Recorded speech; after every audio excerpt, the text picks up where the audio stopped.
Hey everybody, Jeff Siegel here with the awesome, powerful, and quite devilishly handsome Mike Turpin. Mike, I thank you like handsome. for joining me on this very first episode of God knows what it's going to be called or what we're going to talk about. But Yeah. we were just talking about different podcasts that we like and why we like them. And a lot of it was just about the conversations and the conversations that people have with other people. And we talked about Joe Rogan, and I mentioned that, we both listen to Rogan, and a lot of people listen to Rogan. And I have a lot of friends who they're like, why do you listen to Joe Rogan? He's such a horrible person. And he had Alex Jones on his show. And do you like Alex Jones? Like, nah, I don't like Alex Jones. I didn't listen to that episode. So yeah, is it really that big of a deal? You know what I mean?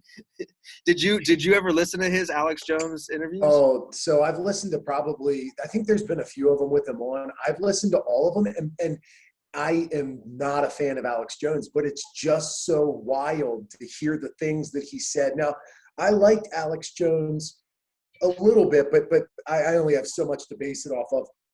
Back when he did the Bohemian Grove expose stuff, and when I'm only 32, so Jones came out, it definitely spoke to some of my friends who were pretty political and kind of revolutionary and kind of into anarchy and punk rock and all that. But over the years, God, just the fact that the guy was willing to support Trump, knowing that he also believes in extreme political corruption and believes the things he does, he's a walking contradiction.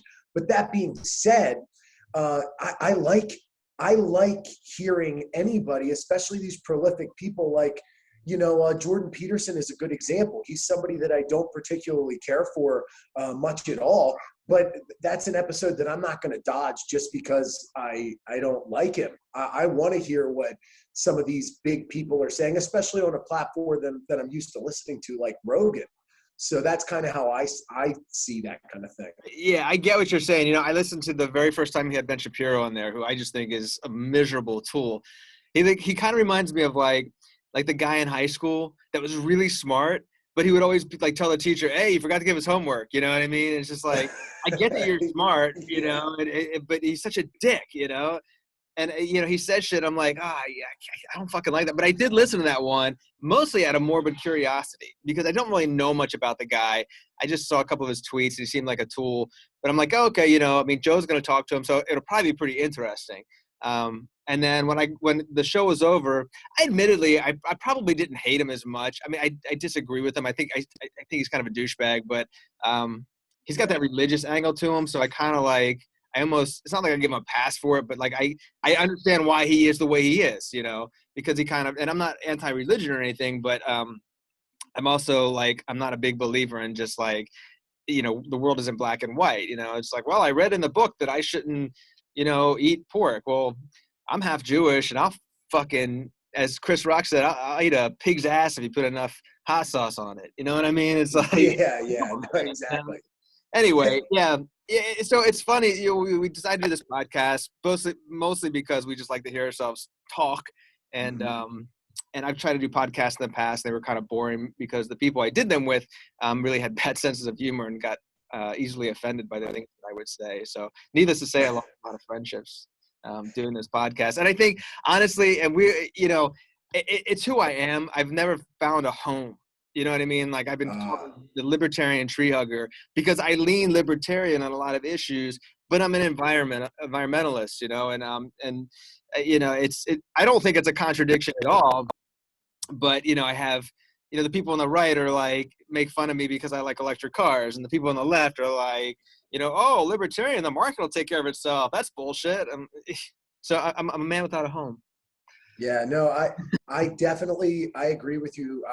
This sounds like a cliche because a lot of people are used to saying this, but when you put me around the hard left-leaning people, they almost always think I'm right-leaning. When you put me around the right-leaning people, they think I'm extremely left. And I don't know where I fall into place. When I was younger, I would have thought I was much more liberal than I actually am. Because all are social things. And then as I get older, and I guess I've gotten more into the idea of, like you say, you're libertarian. My biggest concern with the government is how inefficiently and how selfishly most things seem to be when they put things in place. Like I don't really know a whole lot about policy, but when you look into the money and the efficiency and all of that, it just seems like big government gets run pretty poorly, and we're just kind of left at the bad side of that. I would guess, you know. And my thing with, like, you say you lean pretty libertarian. Is that something that is like, is libertarian, you think, something that is set in stone what they think, or is it more of a juxtaposition to the notion of government is getting bigger and bigger, and it's almost like we want to trim as much fat as possible? Yeah, Like it's it, an yeah, interesting point, because you know what? I've been to libertarian events, and it seems like nobody really knows what it is. You know, I mean, we can look at definitions, or, you know, read Milton Friedman books all day and think we know what it is, but then someone will come along and they'll say, hey, you know, I'm an anarchist. Like, we shouldn't have a military. You know, we shouldn't put money into a military. I'm like, you fucking crazy? Like, yeah, I absolutely support having a strong military. Now, yes, there are problems with, you know, how those things are funded, and there's a lot of corruption, things like that. But then, you know, you go to libertarian events too, and you see like a lot of people that are just really hardcore conservative Republicans that have decided to be libertarian because it suits their needs.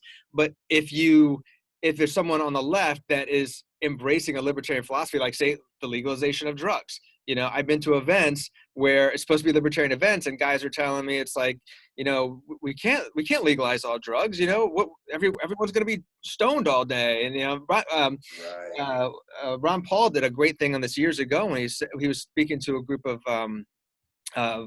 reporters, and they were asking about that, because he's always been very like, we should legalize all drugs, and he said, right now, if we legalize all drugs, would anyone in this room take heroin?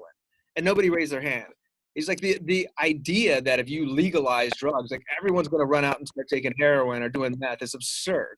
You know, so again, it's like, where do you fit in? It's like, I even hate the idea of having to put a label on it. You know, it's like deep down, yeah, you know it's right. You know it's not right to hurt people. You know it's not right to disallow people to live, you know, live in a world of freedom and liberty. You know, I'm a big advocate of just the basic fundamentals of personal sovereignty. Like, you own you. Nobody else owns you. What you do with your body and your mind is your business. And no one has any right to tell you what you can and can't do with your body or your mind, as long as you're not hurting anybody. And I back that. That makes sense to me. But of course, again, how are you going to use it? Because I can say that, and then someone says, well, you know, if someone develops an addiction to meth because it's, you know, drugs are legal, well, develop an addiction to alcohol or something else. If you're that concerned about it, then, you know, help these people, you know, instead of trying to, right, or right. It's an indirect sort of correlation there. It's like the things that you might do that are obviously illegal or problematic as a result of being on the drugs are the things that should probably be addressed, is likely the view. You know, whether you become a piece of shit via drugs, or it's just because you're an asshole. At the end of the day, the things that you do that are wrong are what's wrong. And whether you go out and you steal or whatever you do, whatever burden you cast, legal or illegal, I think that's an individual piece, and it's not always directly linked to the drugs. As far, you know, that's how I kind of see that. I think, you know much about, like, just a general idea of utilitarianism. Mhm. Just the simple statement, greater gain for the greater number. That's like a good filter, I think, to run most things. No, Just yeah. who does this affect, and how does it affect them? And they just have the largest scope, you know, the most vision you can possibly see, and you weigh as many options as you can. But see, the thing that you're saying, the difference between the way you view libertarianism and the way some of these people at that convention, like you said, they see it through their lens, what benefits them. They might even see it through their upbringing. Like, are they coming from a strong religious conservative background and now they're saying they're libertarian, or are they coming from a different side? For sure, you're coming from it from probably a more generally critical view. Like, you see probably what's wrong with the current state, and you're just sort of, it happens to be fairly libertarian to see all of these problems and want to get rid of all of these unnecessary things. I see libertarian as kind of like trimming the fat, but I don't know. Does that sound right? I honestly don't know, because I've been told so many times that my interpretation of libertarianism is wrong. So, I mean, are they right? I don't know. Who the fuck am I? I don't agree in philosophy or anything. I'm just basing it on what makes sense to me. To them, I mean, how can I be critical if someone says, that, we shouldn't be able to legalize all drugs? That's how they see it. I think they're wrong. Yeah. But well, a big problem with putting a label on it is immediately that means that you kind of align with everything. Like, one of the biggest problems I think I see when I read people's, social media posts, and my friends who are either left or right, it's like, if they're left, they just say #vote blue, or every single possible thing that, with the confirmation bias is the term, So every single possible thing that aligns with being a Democrat, every single possible thing that aligns with being a Republican. Like, I can't tell you how many times I have friends, I have family members who are sensible, logical people. They have no reason to think Donald Trump is cool or a great guy. They have no reason to think that. And I just kind of want to shake him and say, hey, can you just level with me and admit that this guy's not that cool? I don't care if you think he's better than, the alternative. I don't care if you prefer him to Joe Biden or any politician for that matter, but can you just level with me and tell me you don't think he's like the saving grace and like the end all be all human? And can we just see things like that? And that is something that once you are a part of the team, that sheep mentality that you likely have very, very, very little of. And I hopefully don't have a whole lot of it in me. Most people just are that way. You started going to martial arts, you started doing jujitsu recently. And, something that I'm really surprised about, and this is no disrespect to my school, this is no disrespect to other schools I've been to, but I can't tell you how many times I hear something that an instructor says, and I'm like, bro, that made no sense, or that is kind of backwards. And this is, it's a human flaw. It's nothing against them. But then I'll be talking to my friend. I'm like, did you notice that so-and-so said this, or something that's just like totally illogical? And they're like, I never thought about that. They don't question. They don't have that constant critical, they don't run things through that filter. And I don't think people like me and you oftentimes realize how rare it is to just a generally critical sort of individual sort of scope on everything, and not just take the easy route, and that is of, I agree with everything that's Democratic and I agree with everything that's Republican. And right. That's easy. That's so easy. You can just, that sheep mentality is so easy. We forget that that's what most people have signed their life off to. Why do you think that is? I mean, I've thought about that. Like, why is it the fact that there's just safety in numbers when you are part of a group or part of a clan? You feel safer, Maybe there's something to that. You know what it is, Jeff? I just think guys like me and you are superior. No, I don't know. I really, honestly, I guess it's because it's easy. I guess because they grew up probably not questioning their parents very much, probably not questioning their teachers very much. Like, I'm not sure if you were this way, but when I was in school, I paid more attention to the way my teacher presented information and the logic of my teacher than I even did the information. I was more like, I like the way this teacher thinks. But then some people I would just see a lot of contradiction, a lot of things like that. Honestly, I don't know. You might even find that to the average person, the way we think might even fall under the spectrum, right? You know what I mean? Like, you just don't even know. I don't know what it is, but it's a unique thing.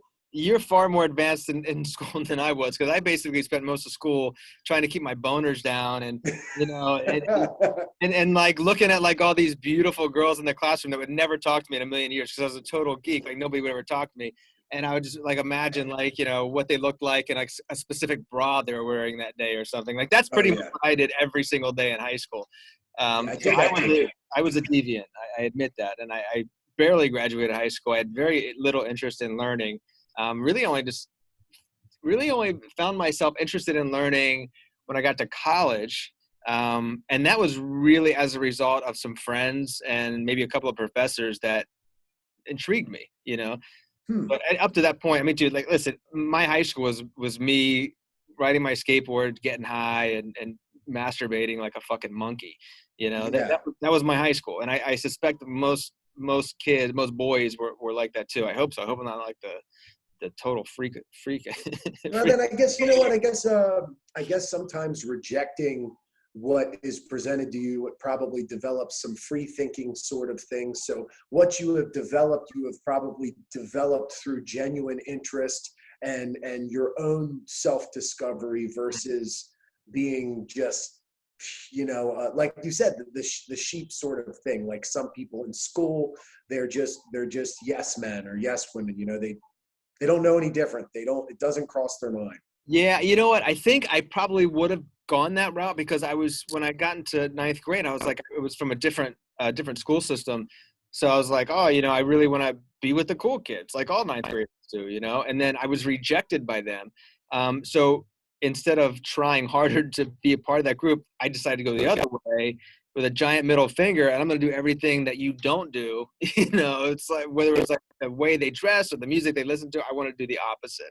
So it was. I wonder what would it have been any different, if like I would have gone to ninth grade and all the cool kids would have accepted me and I would have been a part of their group. What would that have? How would I have been molded? I don't know. I don't know the answer to that question. I don't really even know it's that interesting question, to be honest. One thing I did want to talk about, though, is like one of the reasons that you and I got together to do this podcast is because I think the way that we talk about current events is interesting, because when I talk to you about current events, I don't feel I'm being judged. Okay. I don't Yeah. feel like it's a situation where if you don't agree with something I'm going to say, you're going to get upset about it and you're going to like stand your ground. No, you're wrong, And that's really like the part of like doing a podcast that I like. Like I want to talk about current events, and I want to talk about current events in a rational manner, and kind of a lighthearted way too. And just, and see, maybe it appeals to other people. Maybe there are more people like us out there that that would like to talk about these things in this manner. And I think when you have podcasts like Joe Rogan or the Tyson podcast, for example, where the people just have regular conversations about regular things that maybe interest you. I mean, you and I are interested in mixed martial arts and fitness, so obviously there's something to that.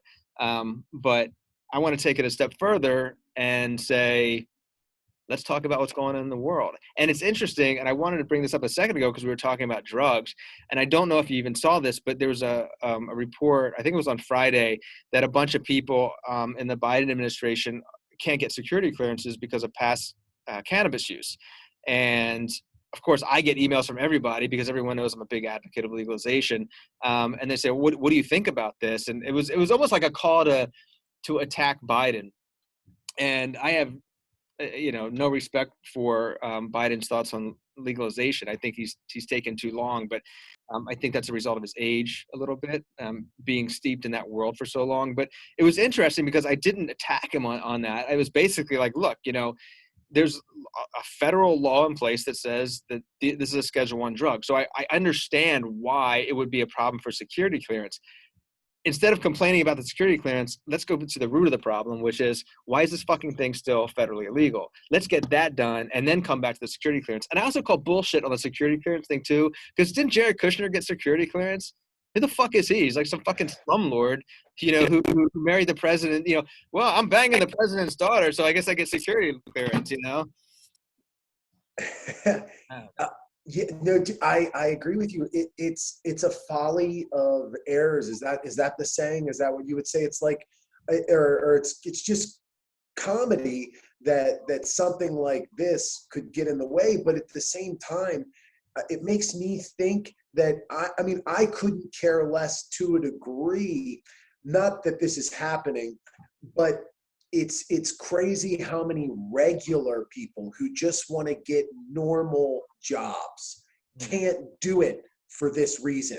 The fact that this is an issue at low tier, low hanging fruit jobs. I mean, it's one thing if you don't want people showing up on, marijuana or whatever, you don't want them doing their job on this sort of thing. But the fact that there are a lot of jobs out there that you could not get. I mean, yeah, I guess if you work for the federal government, things like that can bite you in the ass. And it goes back to that trimming the fat, being very careful of what legislation you put in place, because be careful what laws you make, be careful what rules you make, because it's a bitch removing them.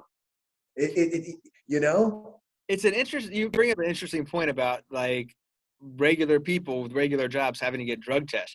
And I've seen before, like I have a friend who owns a construction company, and they have to, everyone gets drug tested before they come in. He says he only does it because for Do they insurance. have anybody who works for them? I know, right? Well, he said he wouldn't do it, but in order for him to have to get insurance, he has to do it. That's why he does it. And we talked about this because it's like, okay, well, what are they testing you for? Well, they're testing you for, I don't know, coke, weed, whatever else. But they don't test you. Like, I could go get a Xanax and then go onto the job site. Dude, Xanax makes me tired as fuck. That's not being tested. So like the whole idea that drug testing is even like valid, because some people say, well, I don't know, if you're a pilot, it's like, what if you're a pilot? I mean, Right. if you're a pilot or if you're a school bus driver, well, it's not like you're fucking high while you're riding the bus, I mean, I guess if you're that worried about it, I mean, I guess you could test people before they actually get on the plane or something, but to like make it like a mandate, like, okay, well, we have to make sure you have no drugs in your system before we hire you. Listen, there are so many drugs I could go to Rite Aid right now and buy a load of drugs that would fuck me up. I could get in so much trouble, and they're completely legal to buy, Well, dude, look no further than you brought up alcohol earlier. Is there a job out there? Is there a job that you know of that you are not able to get if you drink? Do you know of a single job that you're not allowed to have if you drink? Not one. Not one. So what does that mean? That it is not about it's not about the logic of the issue. It's about some laws that were made and that we can't really do anything about it, or we're not trying to make sense of it, because as long as alcohol is legal, whether or not you think someone should have a job, and be able to work there stoned or be able to be a pothead, whether you think that or not, how is alcohol not lumped into that category? Mm-hmm. And as long as it's not, it doesn't make sense. Yeah. And we know that. Who are we fooling? People know this. I mean, not everybody, but you would expect a lot of people to know this, but yet there's nothing. What can you do? We intentionally continue trudging forward in this backwards set of work. The parameters don't make sense. Well, I think I get it. Okay, so I get why the prohibition of cannabis still exists. Has nothing to do with safety or anything like that. I don't know if you know the story, but basically cannabis became prohibited in the 1920s after Harry Anslinger, who was the first drug czar of the country, basically put forth this propaganda escapade, because once alcohol became legal again, it basically needs job security. So I got to find something else to outlaw. And at the time, there was a really big anti-Mexican sentiment in the country. And most of the people back then that smoked weed were Mexicans or entertainers or black folks. So he's like, okay, well, I'm going to do weed because, like, who's going to argue with me? You know what I mean? It's like the people that smoke weed, for the most part, had no voices, So, and you got to look this guy up. I mean, he had quotes like, marijuana makes black men think they're good enough to sleep with white women and shit like that. I mean, it was like completely fucking racist, completely fucking racist. But in the 1920s, who the fuck cared back then, right? Right. Hey, at least he said black people. No, he didn't say black people. No, yeah. But and it exists to this day. So I think what happens is there's two reasons that it still exists. The one reason is racism. So private prison companies primarily, and like, let's say police unions, like for them, if cannabis is illegal, it's like it's easy pickings because everybody fucking smokes weed, you know. So it's like the Right. low hanging fruit. It's like, oh well, as long as it's illegal, I can smell weed and go up to somebody's house and be like, yo, I smell weed. Bust you for a dime bag, go to jail. And here's an interesting thing. I learned this a few years ago when say someone gets arrested and they take them to a holding center before they get processed and go into jail. They call them inventory. They call the people inventory. So the prison gets paid per unit of inventory. Even if that person walks out of that jail later because the lawyer gets them out or they say, you know, they shouldn't have been arrested, the state still has to pay them for that inventory. So it's a fucking like heavy duty hustle, man. And it's like billions and billions of dollars is made simply because cannabis is illegal. And then you have the issue of like how good the propaganda was. So you have a lot of people, I would say like maybe 60 and older, who were brought up on that propaganda, and it was so strong. It's like it's hard for them to get out of that world to believe that, no, I'm not going to rape somebody if I smoke weed, or I'm not going to fucking start, you know, shooting heroin if I smoke weed like that. It was so strong. So I kind of wonder that maybe in like, I think it'll happen before that anyway, but you have a lot of politicians that cater to those older voters because they vote. So if the politician comes out and says, hey, listen, I don't think we should legalize cannabis because if we do that, everyone's going to get high and then all the kids are going to smoke weed and this and that.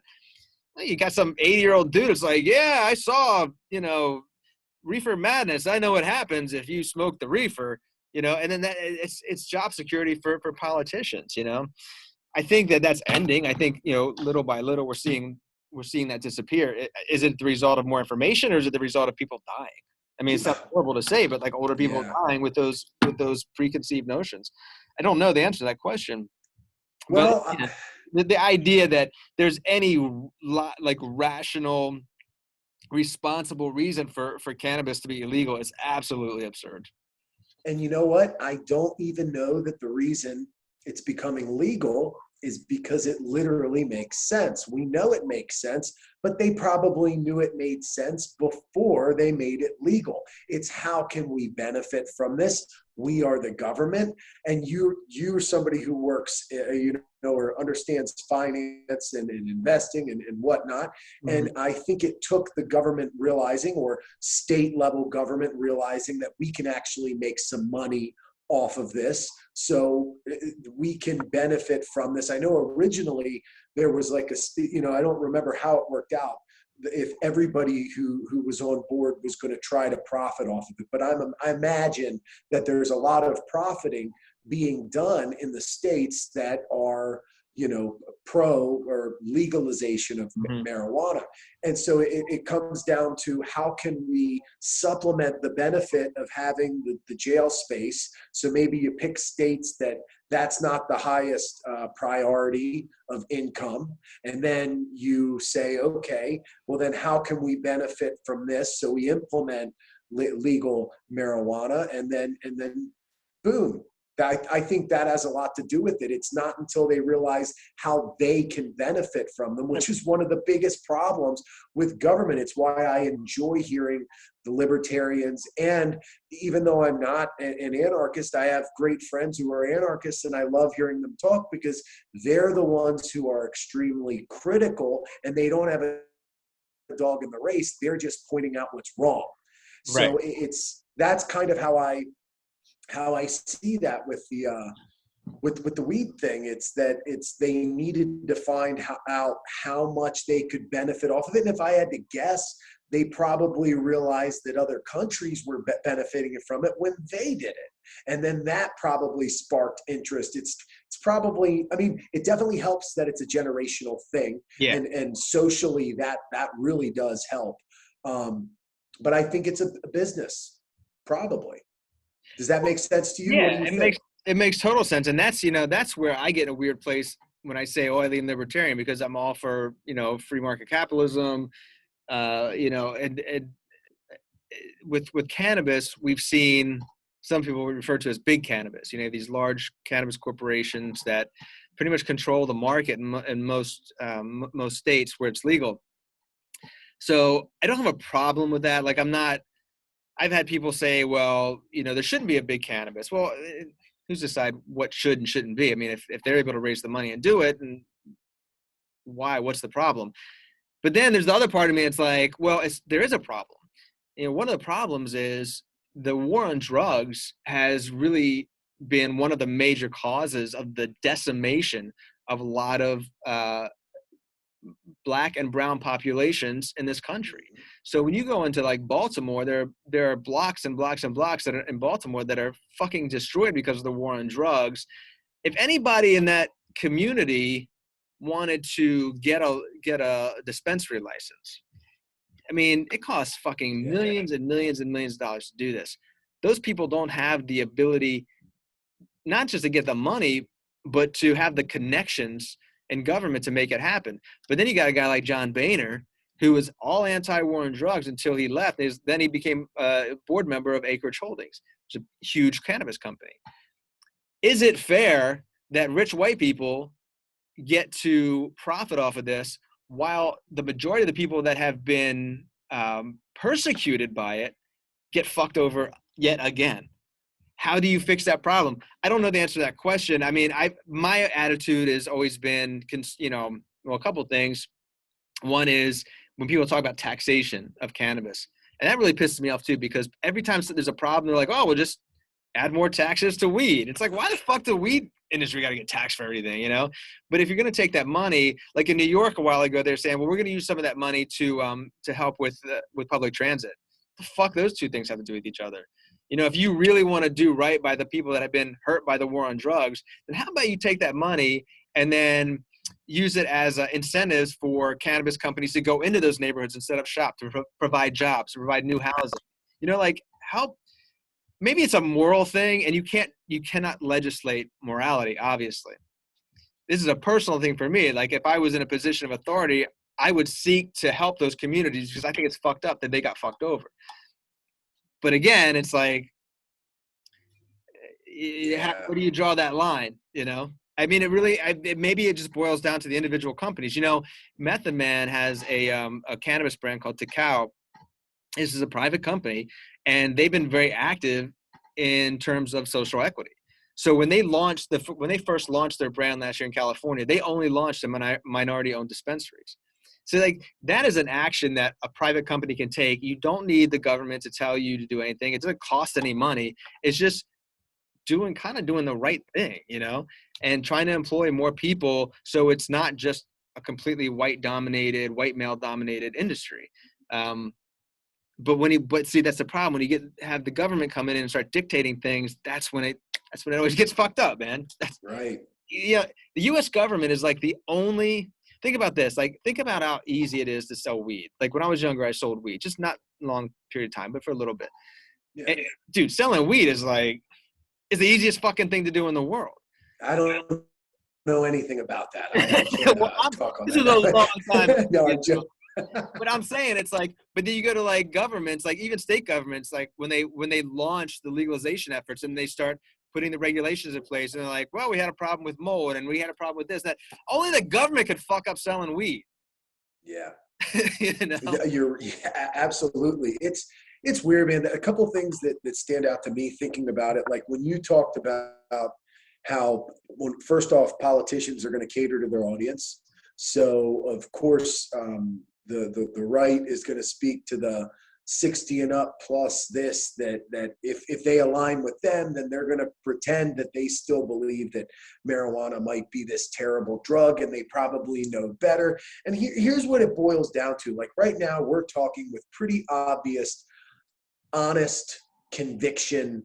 The way we are talking is obviously just as we are thinking it, and it is just the way we see it. Politicians talk in I don't know if you would call it a cadence, right? And you know what that cadence is? It is a mask from what they actually think and what they actually believe.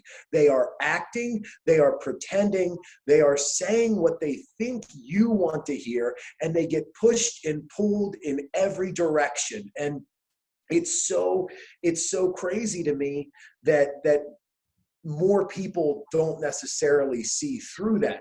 But I mean, there are so many monsters behind closed doors that are politicians, not to get on some Alex Gray shit, but there are people that have gotten in trouble, have a track record for XYZ. And that's why I think back to when you say that the person can't get government clearance over some pot bullshit in the Biden administration.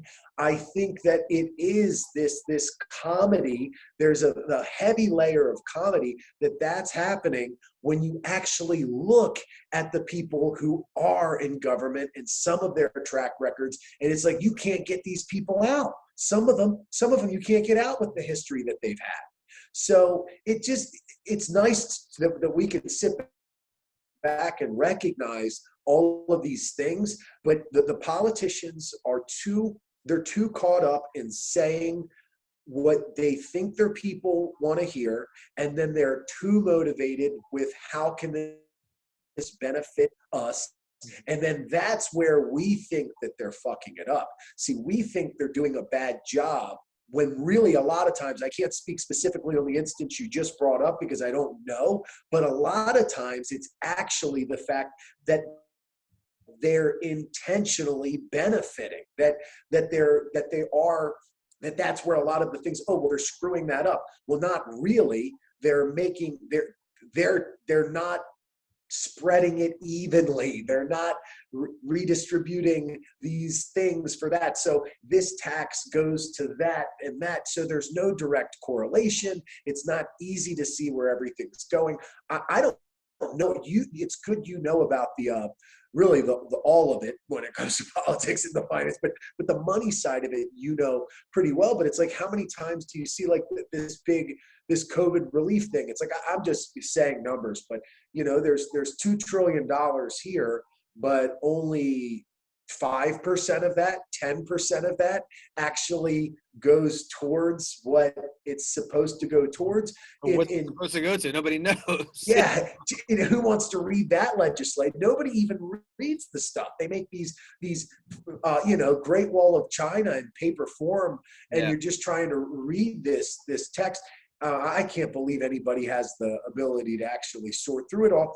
And it reminds me of something as charitable as charity falls prey to the same issues. When you look at charity organizations and how little of it goes to the actual cause that they're standing up for, and how much of it goes to them. That is a very small, that is a reflection of what we see at a greater scale in government often, I think. And people don't care. People don't care that Susan G. Komen does this sort of thing or whatever. I don't want to speak out of line and call out a cause that, a charity that actually does a good job. Right. But whether it's, this some veteran fund or they're just robbing everybody blind, and people don't even care because they get to say, well, I support this, mm-hmm. and that appeases the average person. See, me or you, if we find out that we probably spent money or spent time and effort on something that was extremely self-centered, not actually is giving, we probably feel bad about it. Whereas the average person, probably a lot of them still continue to support these things after they know they still want to, wear their Live Strong or do whatever. There's some websites that actually identify the charities, like how much goes towards the actual charity. And anytime there's certain charities that I always donate to every year, because I've looked them up and I'm like, okay, I like that this amount of money goes here. Also local charities, like there's certain local charities that I donate to because I know the people running them. So I know what's going on. But you're right. I think there's a certain, and I don't really criticize people because, I think people do genuinely want to do something good, but don't take the time to think, where's this money really going? Or do I have the time to find out if the CEO of this charity is making $5 million a year? Where it's like, wait a minute, that doesn't seem right. But to go back, I think you hit on a really good point. You said the word intention of politicians. What is their Yeah. intention?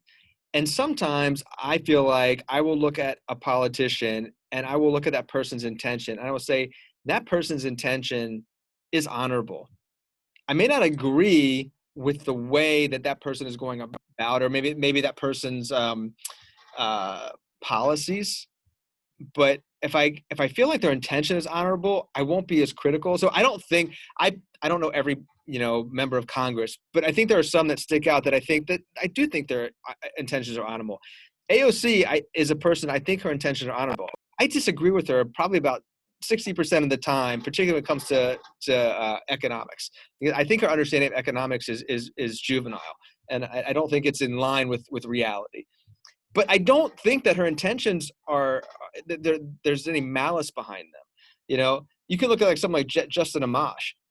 He's probably the only person in Congress I've ever seen where I'm like, this guy's like legit. Like he really wants to. His intentions are honorable. Again, I may not agree with Yeah. everything he says, but I started thinking about that. I'm like, how many politicians can I say that about? Like I don't know them all, but for the most part of the ones I do know, I see no evidence of good intentions. And of course, good intentions, that's not always you can't say, well, good intentions is enough to vote for somebody. If they're the way they want to get from point A to point B is Right. going to hurt people, then, I don't think I would vote for AOC because of her beliefs about, student debt or taxation. But I Bernie wonder, Sanders comes to mind with that yeah, because his like he intentions are passes my very honest. litmus test. I don't see through any bullshit there. I see a man who's being, he's using a lot of honesty and a lot of conviction, it seems like. As a matter of fact, you were a Maryland local, Bob Ehrlich. I was younger when he was around. I don't know if he was a shady, behind closed scenes, whatever, but he didn't seem like maybe the brightest guy in ways or something, but he seemed honest. I don't know if that's a little inside baseball or how well you remember that kind of thing. But and then in the juxtaposition, you have the Martin O'Malley in Maryland, who's a little bit more of a national figure. And there's all sorts of shady stuff potentially that went around him. Now, I'm not saying if you lean left that should be enough to make you think Bob Ehrlich was a better candidate for governor or whatever.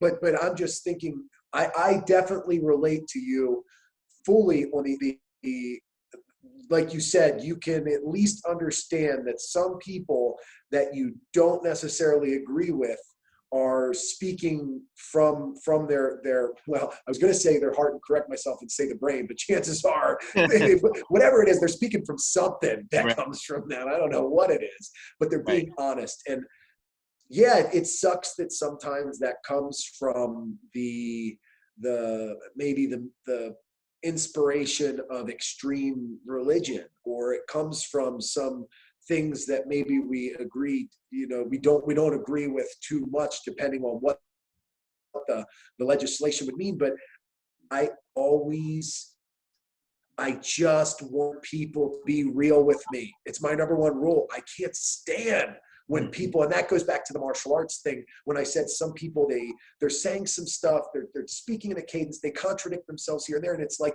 just be real. Just put it out there. And you can say, like you said, how I'm not going to judge you for anything you think. I'm not. I just want you to say what you think. I want you to be honest.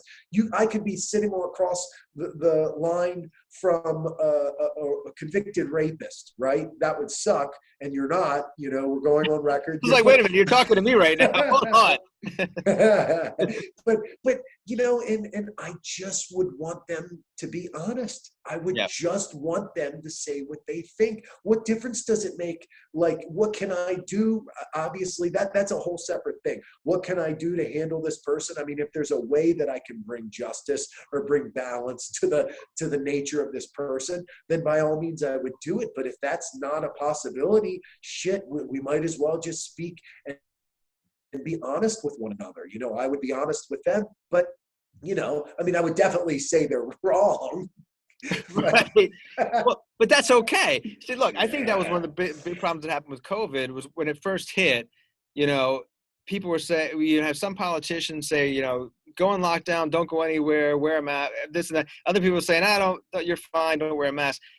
The CDC didn't know what the fuck was going on, And now we're in a place where people were saying, well, fuck Fauci because he was wrong, or fuck what's her name, Pelosi, because she was saying this and she was wrong. How about if they would have just been like, look, there's this crazy fucking virus going around that's fucking killing people. We don't know what the fuck it is. We've never seen anything like this before. It's probably in your best interest to wear a fucking mask and stay away from people until we figure it out. And it would have been that easy. Yes. But then you have some people saying again, and it was weird how it was like left versus right again. Like the left was like, no, man, we got to stay inside. You got to wear a mask everywhere. Don't talk to people. Stay away from it. And then you got Trump like, the fuck you need a mask for? You look like a fucking asshole wearing a mask. Like, dude, what the fuck is wrong with you? There's a fucking virus. You don't know what the fuck's going on. You're telling people not to wear a mask. And by the way, most of the people who voted for him will do any fucking thing he says. So, I think there's blood on his hands and there's blood on the hands of the people that were saying, go into lockdown for the next 3 years, because how many fucking people killed themselves because they don't know what the fuck to do because they're not used to being stuck inside all the time. It was a lot of mental health damage was done.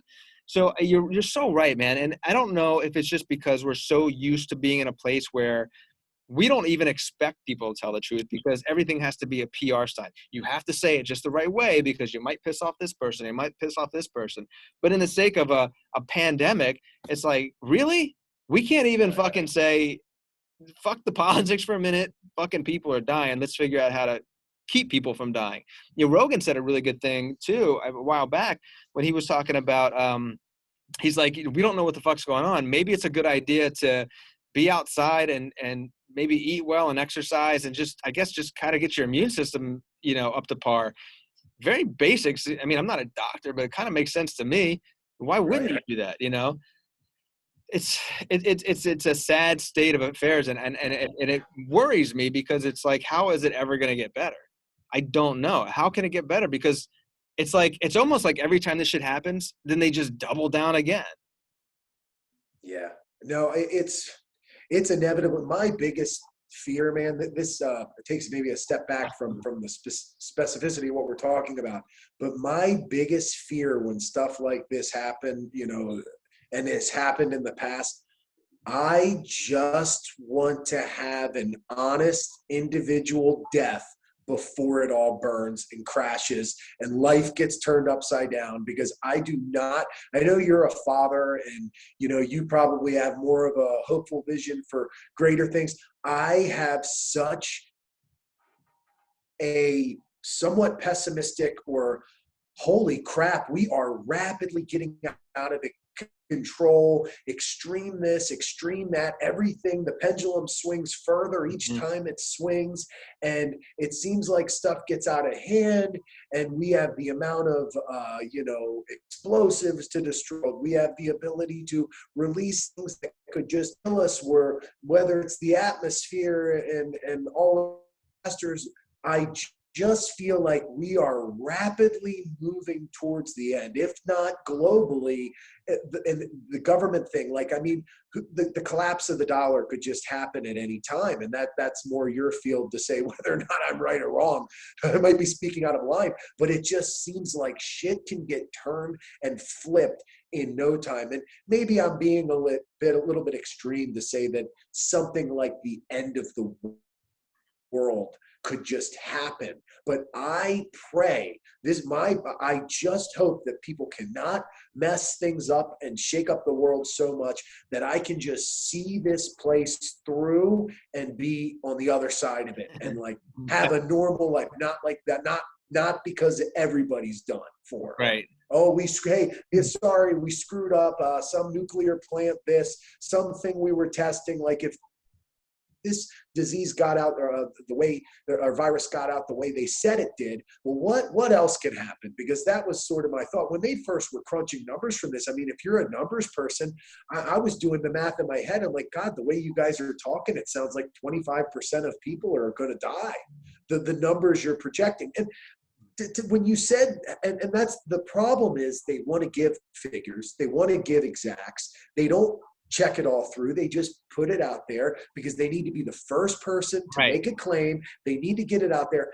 When's the last time you heard a high-level politician say exactly what you said when you were saying, hey, there's this virus, we don't know, it's probably a good idea. We know there are some studies that say that wearing masks are maybe not proven to help these types of disease. We know this, but look, let's just do it. And then maybe they could say the Rogan thing, like, look, vitamin D, some zinc, get a full, sleep if you're somebody who is, and they just give high risks like obesity, certain ages. But I mean, last time I checked, and I could be wrong, if you're in certain age groups, it's less likely to be fatal than the normal flu, but who knows, because then I could just be getting that from the extreme opposite juxtaposition. Yeah. I don't know. I don't want to repeat that side of it and sound like a crazy, Alex Jones nut.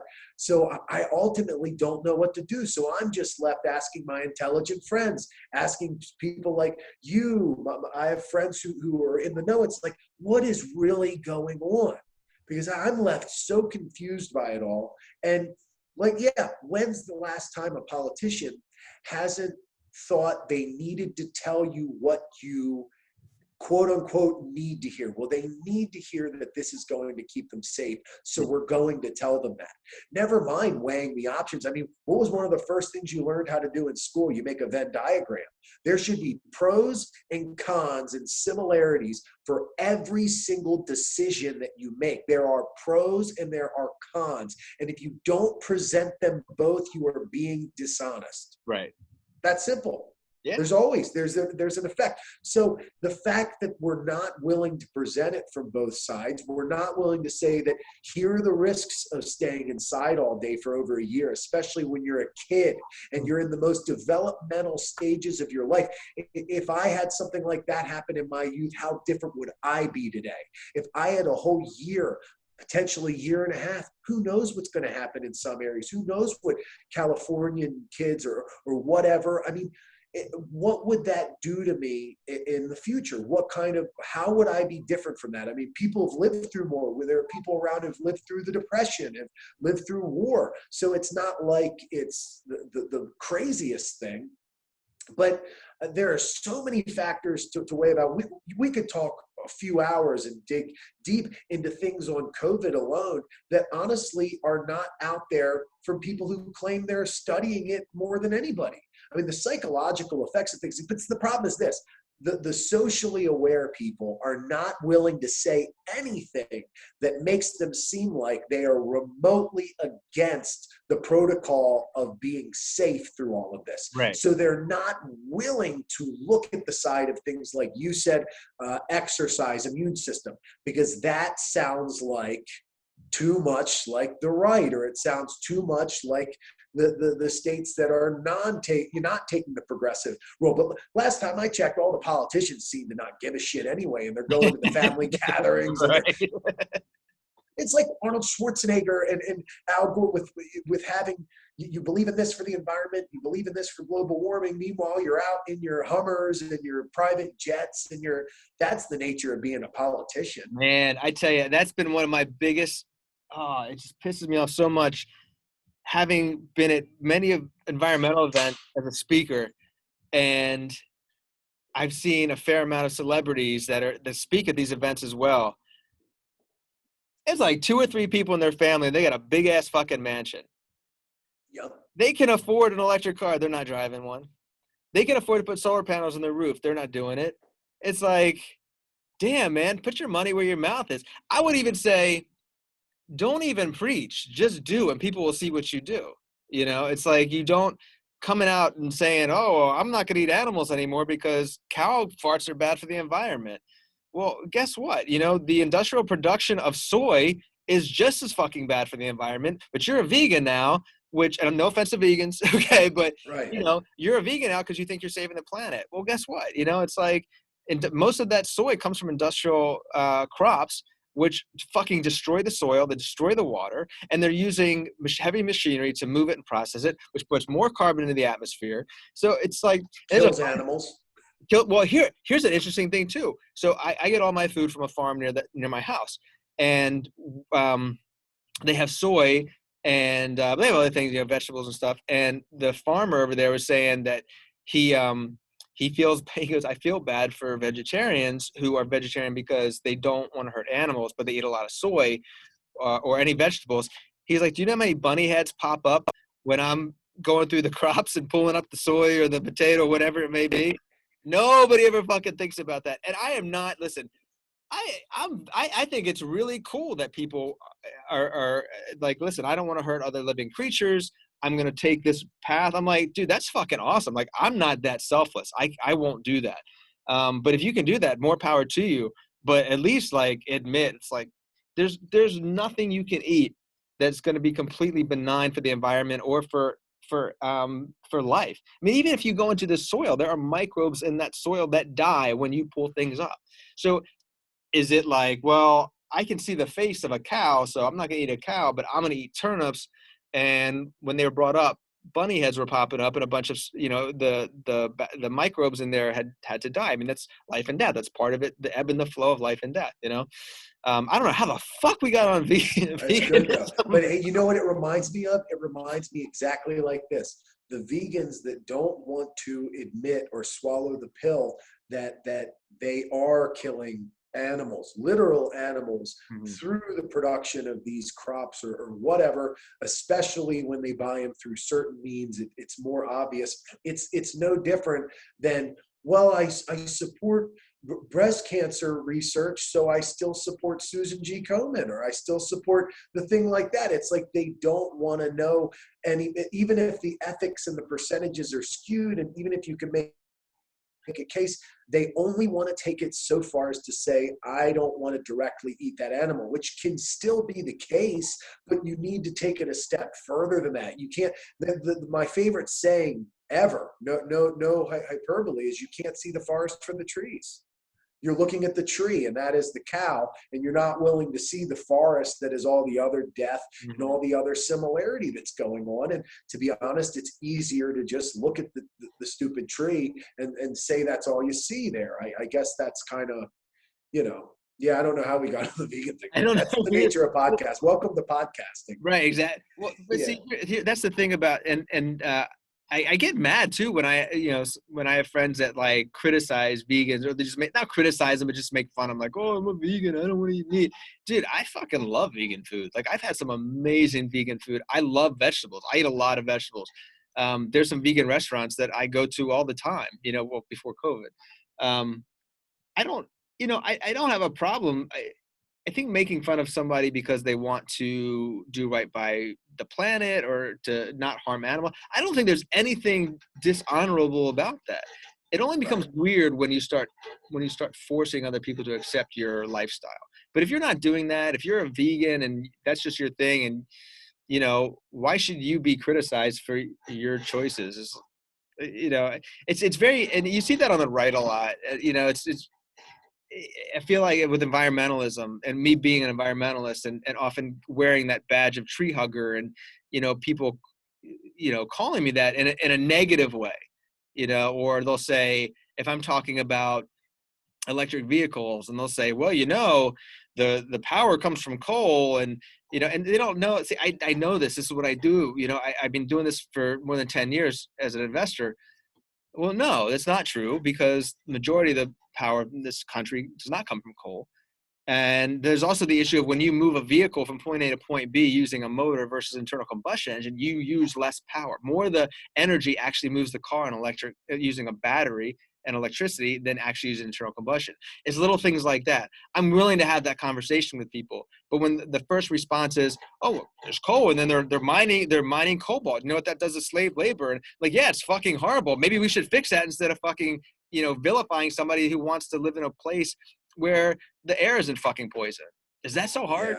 Yeah. Oh.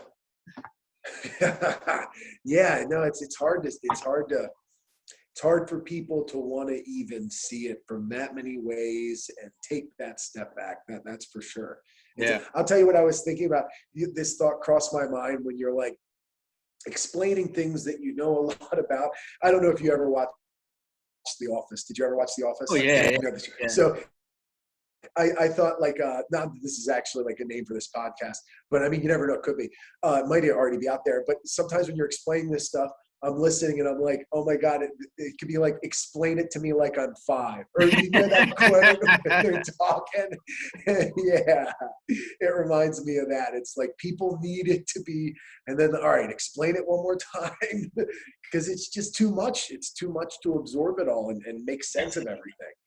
I think there's value for that too. Like if people, like, I feel like I do that a lot with investors. When I really go down a rabbit hole and I learn a lot about something, it's a lot and it takes me a lot to figure it out. And then when I have to explain it to other people, I have to dumb it down. I have to, or else people are gonna get bored or they're just gonna get confused. So even when I've interviewed CEOs or of companies or scientists of companies, you know, and I say, okay, I'm gonna interview you. I need you to talk to me like I'm in 5th grade. Like I say that Right. because it's like you have a PhD in, you know, biochemistry, you know, whatever it may be. And it's like, no one's going to understand what the fuck you're talking about. Okay. So you have to dumb it down. And I think that probably bodes well. I think that speaks to politics too, if you think about it. Like everything is dumbed down for us, but the intentions, again, it goes back to the intention. What are your intentions? I don't mind if you dumb something down for me. I probably prefer it. As long as you're just trying to, you know, educate me as opposed to manipulate me. Uh-huh. Education Yeah. is manipulation. It's really tough. It's really tough because then, you know, I have a lot of very intelligent, politically minded people who have high level college degrees, and if they don't have their doctorates, they have more than enough schooling by now where they should, but they've just done a ton of different schooling or whatever, and they're still in school. And I read their posts, and they have these super lengthy things, and it's like every sentence there is something that alienates 90% of people, whether it is some obscure reference that is not explained, whether it's the type of wording, no matter what it is. It's hard for these people. Like, it seems like the very sophisticated elite, if they dumb it down, they're not dumbing down the facts. They're just telling you what they think they should tell dumb people. and then you have the people who do know things and they don't dumb it down at all and aren't willing to speak in layman terms. Like, that's what I feel like, if I have a gift when it comes to information, relaying it, understanding it, is that I rarely, even in my expertise, even in the things I know the most about, I don't want to know it and learn it and relay it in a way that is not common, that is not accessible, that it is, you know, that's very, very important. And it's especially a lot of these people who spend all their time, like I have friends who are very far along in philosophy and school and all that, and it's like, man, I can hardly digest what you are saying. How do you expect to talk to anybody who doesn't already agree with you or already know the things you're talking about? It's the only person that could even understand it. Yeah. Which goes back to, like you saying, we have a podcast because we like to hear ourselves talk. And it's like these people are essentially just, they only want to talk in the circles and amongst the people who already know and already agree and can have that framework. Everyone else is just left in the dark, or that person gets talked to as an idiot. Right. Yeah. I dated this woman years ago who was super smart. I've always been attracted to smart women, but this woman, I think she hated me, man, because like we would talk about stuff and I'd be like, she would say a word, I didn't know what the word meant. I'm like, what's that mean? You know, I think she got tired of like talking to me like I was a child, like, oh, asshole, here's a fucking dictionary, look it up, you know? I'm like, sorry, I'm not fucking smart. Well, listen, Yeah. I think that would be a good place to stop it. I'm not that fucking smart. Maybe that'll be the name of the podcast. I'm not that fucking smart. That is a great one. Yeah, I like that. We'll have to Yeah. So I think this was good, man. I think this was a good first attempt. I hope the people watching it and listening to it enjoyed it, and we'll have something again soon, and maybe it'll be just as interesting, not so interesting. I guess we'll find out. I really enjoyed it. I think it's a good start, and it gives us something to sort of plan. So anybody listening, you know, this is just the beginning. We didn't really come in with any sort of experience talking much together. I will add that this is actually a funny thing I wanted to mention when you were talking about like your tofu and your perspective on the health food stuff. I remembered a scene and this is extremely inside baseball, but perhaps somebody who knows you from Dog Fashion Disco is listening to this. I remembered on the very first DF DVD, Todd was making fun of you, which is this band Jeff was in, and they had a DVD, and you said, I think it was Freshfields, which I never knew what that was, but it's like it could have been a Whole Foods, but I think it was like, I think you said Freshfields kicks ass. And Todd goes, Freshfields kicks ass, because he was making fun of you for liking some like health food thing. I don't even know if you know that or know that was like, if you remember that at all. But there's a funny scene I where you're haven't seen talking it in about a long time, man. That was the one thing on the road. Like I always try to eat healthy on the road, and it was really fucking hard. I had a lot of canned vegetables that because you get a club and they give you $5 for the night, and you're like, what the fuck am I gonna do with this? Eat pizza, I guess. Yeah. That was. Listen, I had a good time doing that, and we used to bust each other's balls. But I used to get a lot of shit for